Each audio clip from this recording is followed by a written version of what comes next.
Hi friends, welcome to Srikanth Mototech.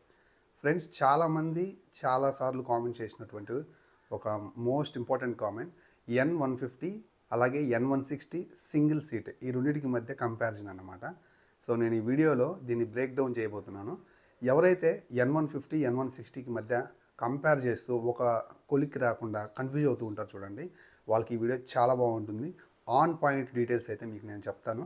Video ఎక్కడ skip చేయొద్దు. Short and స్వీట్గా చాలా క్లియర్గా సింప్లిఫై చేయబోతున్నాను అనమాట. అండ్ త్వరలో మన ఛానల్ నుంచి ఇంకా చాలా క్రేజీ కంటెంట్ వస్తుంది. చాలా వెహికల్స్ ఉన్నాయి మనం రివ్యూ చేయాల్సినవి. అండ్ అవన్నీ కూడా 2025 మోడల్స్, కొత్త మోడల్స్. ఆ వెహికల్ మీద మీరు చాలా అమౌంట్ ఇన్వెస్ట్ చేస్తూ ఉంటారు. బిఫోర్ దట్ తెలుసుకొని షోరూమ్కి అయితే వెళ్ళండి. సో ఇదేం చిన్న ఫోన్ కాదు కదా, ఒకసారి కొంటే ఒక 1 year 2 years వాడి తీసేయడం కోసం తక్కువ సార్లే మనం బైక్ కొంటూ ఉంటాం. వ్యాలిడ్ ఇన్ఫర్మేషన్ అయితే మన ఛానల్ ద్వారా మీకు అందిస్తాను. సో కొత్త వాళ్ళు మన ఛానల్ చూస్తుంటే సబ్స్క్రైబ్ చేయండి, అలాగే లైక్ చేసి వీడియో చూడండి. అండ్ మీకు పక్కన అయితే ఇన్స్టాగ్రామ్ ఐడి కనిపిస్తూ ఉంటుంది. సో అక్కడికి రండి, మెసేజ్ చేయండి, ఫాలో అవ్వండి. సో అక్కడ కూడా రిప్లై ఇస్తాను. ముందుగా N150 యొక్క ప్రైస్ గురించి మాట్లాడుకున్నట్లయితే ఇది మనకి 1,55,000 రూపాయల దాకా ఉంటుంది. N160 సింగిల్ సీట్ యొక్క ప్రైస్ చూసుకున్నట్లయితే 1,65,000 రూపాయలు ఉంటుంది. రెండింటికి మధ్య 10,000 రూపాయల ప్రైస్ డిఫరెన్స్ అయితే ఉంటుంది. సో ఈ 10,000 రూపాయలను గుర్తుపెట్టుకోండి. ప్రతిసారి కంపారిజన్లో ఈ 10,000 అయితే వస్తాయన్నమాట. సో ఇప్పుడు దీని యొక్క పర్ఫార్మెన్స్ గురించి మాట్లాడుకుందాం. N150లో చూసుకున్నట్లయితే 13.5 Nm టార్క్, 14.5 bhp పవర్తో ఉన్నటువంటి ఇంజిన్ అయితే ఉంటుందన్నమాట. కిక్ రాడ్ అయితే ఉంటుంది. అలాగే N160లో చూసుకున్నట్లయితే మనకి ఇక్కడ 14.6 Nm టార్క్, అలాగే 16 PS పవర్ అయితే ఉంటుంది. ఈ రెండు ఇంజిన్స్కి మధ్య పవర్ అండ్ టార్క్ చాలా వేరియేషన్ అయితే వస్తుంది. బండి నడిపేటప్పుడు మీరు ఖచ్చితంగా కూడా ఆ పికప్ పవరు చాలా మంచిగా అగ్రెసివ్గా N160లోనే చూస్తారన్నమాట.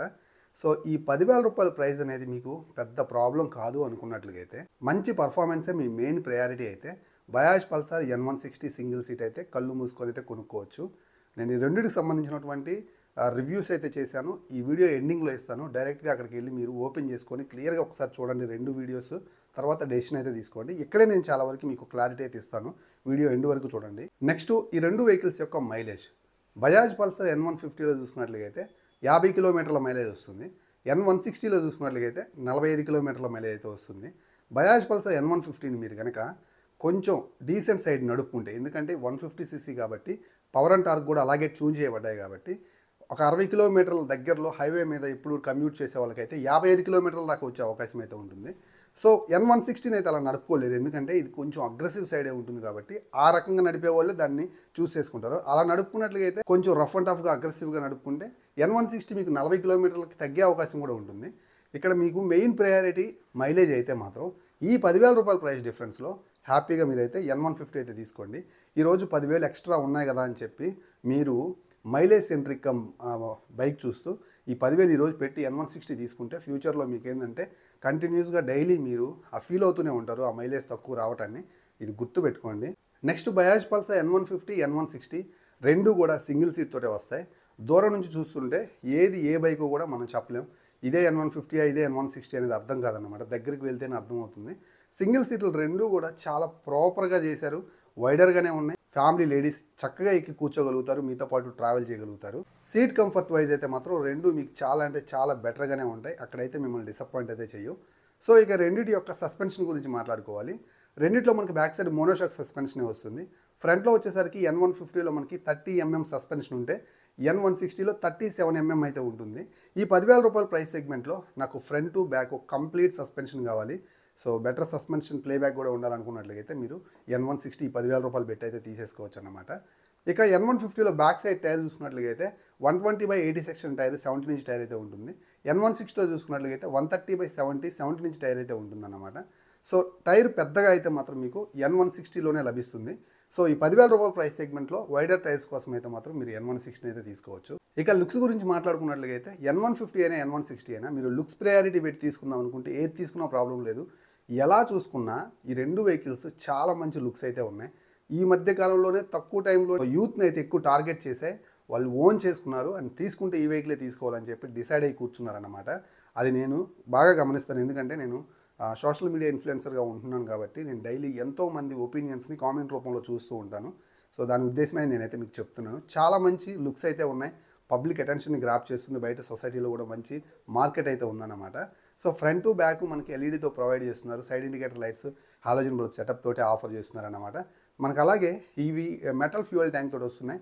మెటల్ ఫ్యూయల్ ట్యాంక్ అవడం వల్ల ఏంటంటే బిల్డ్ క్వాలిటీ ఇంకాస్త ఎన్హాన్స్ అయింది. So compare to the normal market బయట ఉన్న వెహికల్స్తో పోల్చుకుంటే బిల్డ్ క్వాలిటీ కూడా ఎరగొట్టేస్తున్నాయి.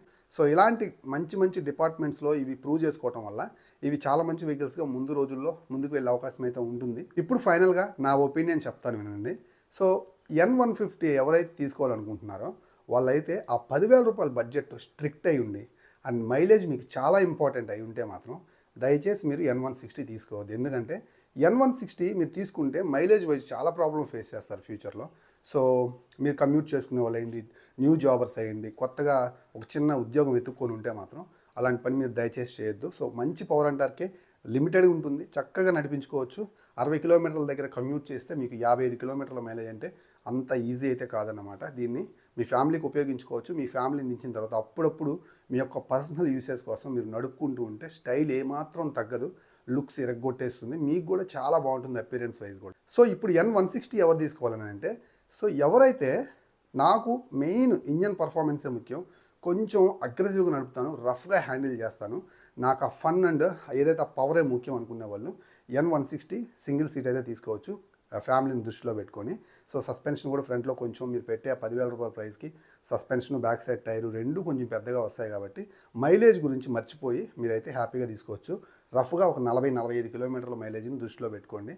సో నాకు తెలిసి చాలా క్లియర్ కంపారిజన్ అయితే ఇచ్చాను అనుకుంటున్నాను, ఒక క్లారిటీ వచ్చింది అనుకుంటున్నాను. సో వీడియో మీకు నచ్చినట్లుగా అయితే ఇక్కడ వరకు చూసారంటే ఖచ్చితంగా ఎంతో కొంత నేను మిమ్మల్ని ఎంగేజ్ చేశాను అనుకుంటున్నాను. వెళ్ళేటప్పుడు దయచేసి లైక్ చేయండి అండ్ కొత్త వాళ్ళు మన ఛానల్ చూస్తుంటే సబ్స్క్రైబ్ చేయండి. మరో మంచి వీడియోతో మళ్ళీ కలుస్తాను. అందరూ సెలవు. నేను మీ Srikanth, signing off. Bye by.